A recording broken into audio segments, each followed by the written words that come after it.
बिस्मिल्लाहिर्रहमानिर्रहीम।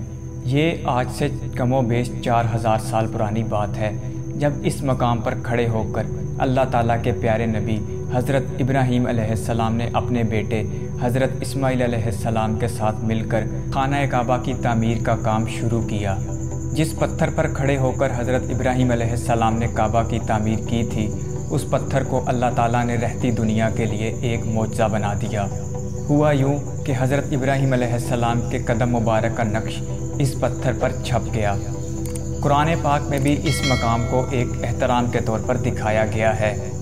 इस्लाम के गालिब आने के बाद इस पत्थर को महफूज करने के लिए मुख्तलिफ़ तरीके अपनाए गए और एक हुजरा सा बनाकर इसको महफूज कर दिया गया। लेकिन पिछली सदी में सोने की जालियों के ज़रिए इस नक्श को महफूज कर दिया गया।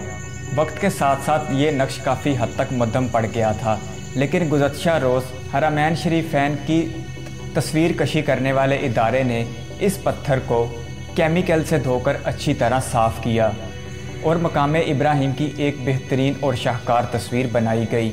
इस तस्वीर में हज़रत इब्राहीम अलैहिस्सलाम के पाक कदम का नक्श वाज़िया है।